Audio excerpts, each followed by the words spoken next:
Hey guys, it is December TBR Reviews. I'll be reviewing everything in this basket that I was using for the month of December. And I will get started with the Hourglass Ambient Lighting Powder and Ethereal Light. It looks like this. This one said it was supposed to be mattifying and give you a moonlit glow. I don't hate this powder, but I don't love it. I think the thing that I don't like is I can't use this just as my mattifying powder. I'll be oily in an hour. This does absolutely nothing for my makeup. But I do think it does help like blur things. I think it makes you look really nice. I can put it all over my face on top of existing makeup. I usually kind of finish my makeup with this. I would not repurchase this. I do not think it's, for me, like a must-have. Maybe some of the other ones are better, but this was the only one that seemed to really appeal to me. I'm not super into highlighters or anything.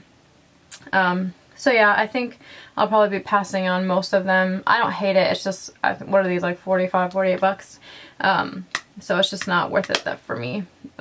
I just wasn't super impressed. It could just be this one. I don't know, but I'm good. And then the next one is another powder. This is the Bare Minerals Mineral Veil. This is just a little sample. I waited a really long time to try this because it looks like a pinky orange powder, and I was like, oh, this is just, it's going to show up weird on my skin. I actually really love this. It gives you like a really soft look to your makeup. Like, I mean, I use this as a finishing powder, and I mean, I've been super impressed with this. I would definitely use this as a finishing powder. Like, I would buy the full size. Yeah, I have like 4 huge things of like loose finishing powder, but I do really like this. It just, it just softens everything. Like, you know, it takes like, here's your blush, here's your bronzer, like kind of like blends it all in, makes it look really nice. I kind of know that's what finishing powders are supposed to do, but this one I just think does like a really good job. I would recommend this product as a finishing powder to anyone. I don't think it helps extend my makeup as far as like being oily, but it doesn't like hinder it either. Like, if I already put a really good powder on and I put this on top, I don't think it gives me any extra time, but it doesn't like extra wear it down or make it look worse or anything. So I really, really love this powder. I would totally buy the full size of that. And then the next thing is this Flower Beauty Skin Cognito stick foundation. It looks like this. Believe it or not, I loved this. I do not think it is good for people with oily skin, which is kind of a bummer. But it was easy to use. I used a decent amount of it. I don't know if you can see how far down. I just loved using it. It's so easy, it's so fast, and it's super dry. I used it, I don't know, half a dozen times, and I use this brush to put it on every time. I have not washed this brush, and it looks clean. It doesn't feel like there's anything on it. It's just like a really dry formula. I just kind of like patted it in, you know, kind of spread it around. But it was super fast, super easy. The color was a really good match for me, and it dried super powdery. Like, I mean, I'm oily, so I just set everything with a powder for good measure, but I mean, you do not need to. It doesn't make it look any better or worse if you set it with a powder, because it dries to a very powdery finish. Very dry, very powdery. I would say this would probably be good for normal to like combo, but like I don't even get 4 hours out of this. But it's good if you're just running somewhere and you just need like foundation really quickly, like, which is kind of what I was looking for. I didn't expect to be able to rely on a stick foundation for like the greatest foundation I've ever had in my life, but like if I'm just running somewhere really quickly, like you don't even have to use your fingers or the back of your hand, just spread it on, blend it out with a brush, you know, you're good to go. So I would say this is light coverage. I did need to use a decent amount of concealer on my nose, and like around my nose I have like permanent red nose or whatever, and so yeah, that was just spreading more on top didn't help at all. So but yeah, I was pretty impressed with this. I think I would repurchase that just for a quickie, like put your makeup on, not really worry with it. So but I would say 2 hours with that, and then you need to touch up and stuff. But I mean, I really liked it, but I think it'd be way better if you had normal to combo skin and not like greaseball face like me. And then the next thing that I tried was this NYX retractable eyeliner in, what color is this? Deep blue. It's just a really dark kind of like navy color. Looks like that. I used this in my waterline a couple times and I definitely liked it. I tried it alone and I set it with like a dark blue shadow.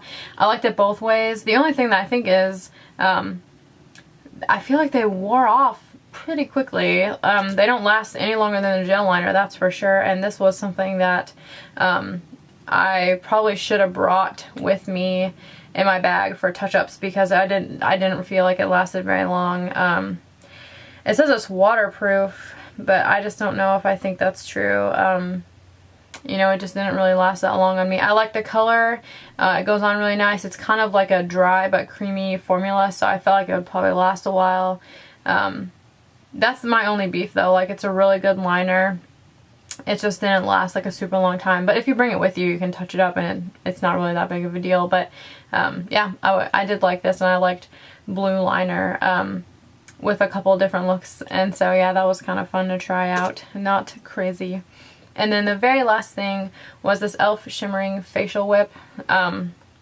This I was actually kind of surprised with. It didn't break me out, which was my main concern, because it feels, I don't know, it, like not oily, but just like really slick and like wet. And so I'm like, ooh, that's gonna get into my pores and, you know, make me look all kinds of crazy and break out. And I mixed this with several foundations. And I have a long-lasting luminous foundation routine where I use this on it, but I absolutely loved mixing this with my foundation. It made my skin, right now it's really, really matte. I have no highlighter, no nothing, just matte everything on. But oh my gosh, it was so pretty. I loved it so much, and you don't need very much. So yeah, I would definitely recommend this for if you have oily skin and you like are prone to breakouts. Like, I mixed it with the L'Oreal Infallible Never Fail makeup, and it gave me like the prettiest skin ever. And then I mixed it with Revlon Color Stay, which also did such a good job. And then I also mixed it with the Boots No. 7 Beautifully Matte foundation, and that did fantastic. This one in the Revlon Color Stay is a little bit thicker than the L'Oreal, and so that comboed with this, because this is super thin, was a really good texture. I love it. I didn't use it with any moisturizer, but I was very impressed with this. I have two colors, and I went ahead after using this one for like 2 weeks, pulled out the other one. I think it's Spotlight. Let me see where I have it. Yeah. And I liked using that one too. I didn't see a really big difference in the colors, and I don't use them alone, so I'm not sure that you would. So, like, I don't just stick them directly on my face. They might be different that way. I thought this one would be better because it's more foundation-y colored, but this one really, it doesn't matter. So they're $1. You can pick up however many you want to, but I think you probably only need one if you're going to use it like I used it. But it's just, it doesn't affect the wear of your makeup. It didn't clog my pores. I was just really happy and impressed with it, and it's nice because I'm luminous foundations growing on me. But yeah, I was really impressed with that. So yeah, not too many duds actually, so that was awesome for the month of December. And I will be uploading my January TBRs tomorrow, and it is New Year's Eve, so I hope you guys are having a really good day, and I'll see ya.